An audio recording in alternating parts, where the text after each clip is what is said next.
Bonsoir à tous et bienvenue dans notre nouvelle lecture de la bibliothèque. Je suis très contente de vous retrouver ce soir. Avec moi pour la lecture, vous pouvez retrouver Janine qui est toujours en direct du Chili. Bonjour tout le monde. Salut Janine. Avec nous ce soir aussi notre présidente adorée qui est là, Natacha. Salut. Bonsoir tout le monde. Et enfin le délégué du Valais, le Valais est avec nous. Pascal est avec nous. Salut. Hello. Alors, ce soir, on va changer de registre, puisqu'on a quand même eu deux textes très intenses, très beaux, très puissants. On va partir dans une petite comédie légère. Il en faut aussi. Je vais vous présenter ce soir la pièce Le secret de Victor de Marie Laroche-Fermi. Alors, une petite bio de cette dame. C'est sous le pseudonyme de Marie Laroche-Fermi qu'écrit Marie-Claude Ferrari, fondatrice et vice-présidente de la troupe de la Capucine, née à Saint-Étienne, où elle a longtemps habité. Sociétaire de la Société des auteurs et compositeurs dramatiques, elle est depuis toujours passionnée d'écriture et de théâtre. Elle a écrit à ce jour 13 pièces, dont 9 sont éditées. La troupe de la Capucine joue ces pièces depuis 2004. Alors, je n'ai pas une grosse bio de cette dame, par contre, je peux vous donner les titres de ces pièces. Alors, il y a Une fille trop honnête, La guerre des paillassons, Ma belle-mère est givrée, Attention paparazzite, Bonsuaire, monsieur, dame, Madame pète les plombs, Le trésor de Tante Agathe, Trop tard, Oups. Un week-end à tout casser, The Contrat, Incorrigible, Ben mon colon, À la queue comme tout le monde, et enfin Le secret de Victor qu'on va vous présenter ce soir. Alors, je vous donne le petit synopsis de la pièce. Donc, Victor est veuf depuis 6 ans. Il vit avec sa compagne lorsqu'apparaît son épouse, venue pour voir ce que lui et leur fille étaient devenus. Elle est invisible pour tous et lui seul entend sa voix. Il n'en faudra pas plus pour qu'on pense qu'il perd la raison. Voilà, donc on va vous lire un petit bout de l'acte 1 et puis on va s'arrêter au bout d'un moment plein dans l'histoire parce qu'il n'y a pas vraiment de coupure. Alors, la lumière est tamisée. Francine est assise au bureau. Elle a des traces noires sur les joues. Devant elle, une bougie allumée et un livret ouvert. Main autour de la bougie, elle déchiffre des formules magiques dans le petit livret. Madoudou m'a aidé, Adada m'a doudoué, Mamadou mémé mami, dis donc doudou t'es dodu. Victor ouvre la porte et s'arrête médusé. Mais qu'est-ce qui se passe ici? Il va ouvrir les rideaux qui avaient été tirés. Francine, qu'est-ce que vous faites? Ah non, mais c'est pas vrai, j'étais en pleine séance. En pleine séance de quoi? Vous pouvez pas comprendre, vous n'êtes pas initié. C'est quoi ces traces sur vos joues? Francine Des sort un traces, pistolet de sa poche et s'essuie le visage. des traces, c'est des signes cabalistiques. Vous faites de la sorcellerie? C'est une sorte de vaudou ignorant. Mais c'est pas possible. Pas ici. Pas au XXIe siècle. Il souffle sur la bougie Elle empeste cette bougie. et il regarde sur son bureau. Mes timbres. Où sont mes timbres? Je les avais triés. Je les ai poussés pour faire de la place. Ah non, mais c'est pas vrai. Ah, il m'a tout mélangé. Oh non. Oh, il y en a même par terre. Vous en faites des histoires pour pas grand-chose. Tenez, Alors, les voilà vos timbres. Elle en ramasse une poignée et les jette sur le bureau. Quelle maniaque vous faites. Ah. Et en plus, elle les froisse. Vous avez qu'à y donner un coup de fer à repasser. Ouais, gardez votre humour pour vous. C'est pas de l'humour, c'est du sens pratique. Mais ça vous passe complètement au-dessus de la tête. Parce qu'en plus, vous étiez sérieuse. Bien sûr, mais attention, faut mettre thermostat doux, sinon vous allez les cramer. Ce sont des timbres de collection, pas des images gagnées avec des bons points. De collection, vous entendez? Faudrait être sûr pour pas vous entendre. Agnès, qui a entendu les cris, arrive. Il y a un problème? Elle s'excite parce que j'ai un peu touché à ses affaires. Ta sœur donne dans l'ésotérisme. Non, mais tu te rends compte? Elle a pris ses aises et a ruiné mes timbres. Faut pas exagérer. Ce n'est pas possible, ne dis pas que tu as recommencé. J'ai jamais arrêté. Tu vois toujours cet escroc de Chabouche? C'est pas un escroc, c'est un marabout. Mais comment elle l'a connu? Oh, rien de plus simple. On voit sa publicité dans presque toutes les revues. Il y en a même sur le programme télé avec le journal du dimanche. Le marabout Chabouche, retour d'affection, chante, Ça, fortune. C'est un grand maître au service des malheureux et des faibles. ouais, des faibles d'esprit, ça c'est sûr.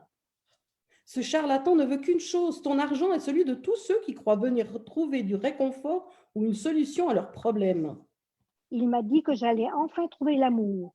L'homme de ma vie est là, tout près. Ah, mais il serait temps. Tout ce qu'il faut faire, c'est dire une fois par jour les mots sacrés devant la bougie magique. Bah voyons. Et elle coûte combien, cette bougie magique? Quand on aime, on compte pas. Ah, Francine, tu me désespères. En même temps, avec un prénom pareil, c'est normal qu'elle se fasse rouler dans la farine. Je fais ce que je veux, j'ai le droit. D'accord, mais pas dans mon bureau. Fais ça dans la chambre. Tu parles. On entend le bruit de la route. Ça déconcentre. Il faut du silence et ici, c'est très bien. Je suis désolé, mais c'est non. Vous n'avez qu'à faire votre bazar la nuit. Mon bazar, tu entends ça? Moi aussi, je suis désolée, mais il a raison. Puisque tu ne veux rien entendre, fais ce que tu veux, mais discrètement dans ton coin. Vous êtes bornés tous les deux. C'est bien malheureux que je puisse pas rentrer chez moi. Je débarrasserai le plancher vite fait, bien fait. Mais j'ai pas le choix. Faites pas cette tête, je vous en achèterai un carnet de thym, comme ça on sera quitte. Il ramasse Elle- sa bougie, son livret de formules et sort. Elle n'a aucune idée de la valeur.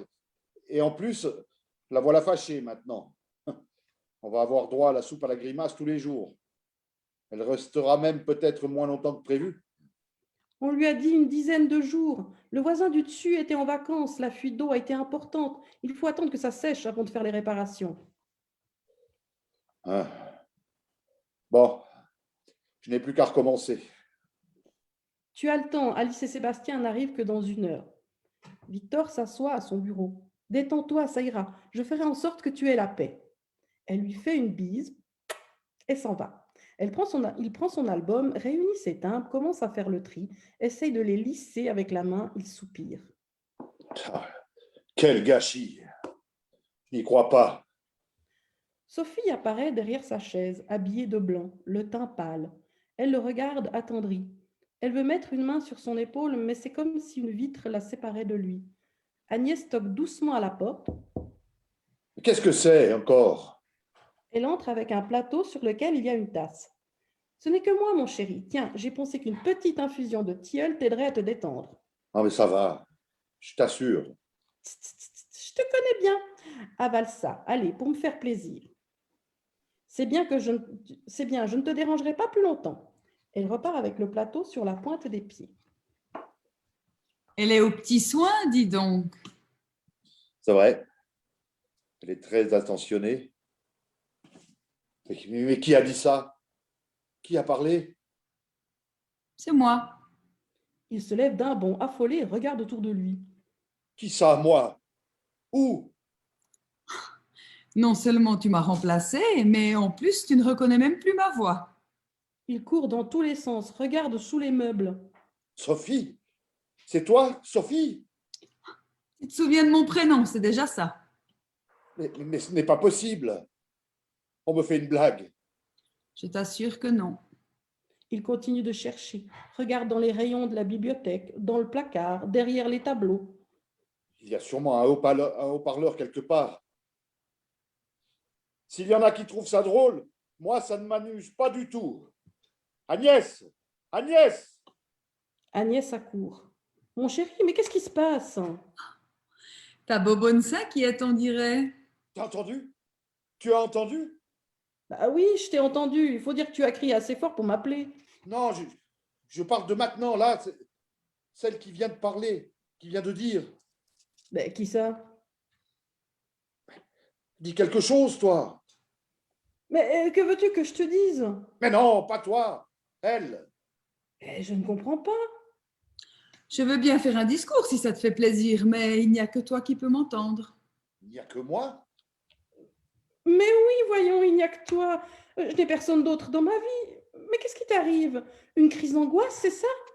Victor tombe sur sa chaise et s'essuie le front. Oh, c'est pas possible. Mais qu'est-ce que tu m'as mis dans mon infusion? Mais du tilleul, c'est tout. Ah oui? Tu n'aurais pas ajouté autre chose par hasard? Mais non, enfin, arrête, tu me fais peur. Francine arrive. C'est quoi ces cris? C'est elle, c'est cette sorcière. Elle a versé dans ma tasse quelques gouttes de je ne sais quelle portion. J'ai plus de texte. J'ai fait quoi, moi? Vous avez voulu vous venger, c'est ça, hein? Espèce de vieille folle, malade mentale, assassine. Non, mais il est pas bien, lui. Tu délires complètement. Ah, mais tais-toi. Qui que tu sois, tais-toi. Parle à qui? Je n'en ai aucune idée. Mon chéri, tout va bien, assieds-toi, c'est une fatigue provisoire. Je l'ai entendu, je t'assure. Mais qui? Sophie, elle m'a parlé. C'est vrai. Je crois que, je crois que tu as dû t'assoupir, tu as rêvé d'elle. Et, ta blessure s'est rouverte. Ta femme est morte depuis 6 ans. Tu sais bien que les fantômes n'existent pas. Non, je n'ai pas rêvé. Tu l'as vue? Non, mais je l'ai entendu. Et là, tu l'entends toujours? Non. Tu es là? Si tu es là, dis quelque chose. Sophie se tait. Alors? Rien. Rien du tout. Mais tu vois, j'avais raison. Repose-toi, reprends tes esprits. Ça va aller. Je suis là, d'accord? J'ai dû rêver éveillé. Je ne vois pas d'autre explication. Il prend sa tête dans ses mains. Bien, laissons-le tranquille. Il a besoin de se reprendre. Il est tout traumatisé. Il est complètement jeté, oui. Elles sortent. Bon sang, qu'est-ce qui m'est arrivé? Il se tapote les joues et soupire. Bon, j'en étais où? Il recommence à s'occuper de ses timbres. Sophie souffle dessus et les timbres s'envolent. Mais, Arrête avec tes fichus timbres. Sophie, c'est vraiment toi? Oui, c'est vraiment moi. Et non, tu n'as pas rêvé. Mais pourquoi tu ne disais plus rien? Mais tu veux vraiment passer pour un fou allié? Tu n'as pas vu le regard qu'elles avaient toutes les deux? Crois-moi, il vaut mieux qu'elles s'imaginent que c'était un égarement passager. C'est préférable pour ta santé. Mais pourquoi je ne te vois pas? Pourquoi les autres ne t'entendent pas? Et je n'en sais rien, c'est comme ça, c'est tout. Par contre, je sais que je ne pourrai pas rester longtemps ici. Je peux te toucher? Non, Et toi? Essaie. je ne peux pas. Mais pourquoi? Mais je n'en sais rien, je te dis. Sophie change de place. Bon, d'accord, je suis bien réveillé, je t'entends, c'est réel. Oui, bon, c'est bon, on peut passer à autre chose? Victor sursaute car la voix vient d'un autre côté. Ah, bon sang, tu peux pas rester au même endroit. T'es un grand émotif, hein? On le serait à moi, hein. Mais comment es-tu revenu? Je me suis fait la belle. Hein? Une bonne femme s'est retrouvée là-haut par erreur, alors ils ont décidé de la renvoyer chez elle et moi, je me suis débrouillée pour prendre sa place. Tu veux dire que cette femme ne devait pas mourir à ce moment-là et qu'elle devrait être de retour chez elle? Et c'est ça. Donc, tu l'as condamnée à rester là-haut, comme tu dis. Tu as pris son identité pour qu'on te renvoie ici, toi et pas elle. Oui, et alors? Mais c'est mal. Oh, écoute, pas de morale, hein? J'en entendrai assez quand j'y retournerai, parce que bien sûr, ils vont pas tarder à s'en apercevoir. Je te dis pas la crise, je vais encore avoir droit au purgatoire. Et c'est tout, ce qui t'inquiète. Cette pauvre femme devrait être chez elle alors qu'il est. Alors qu'il est?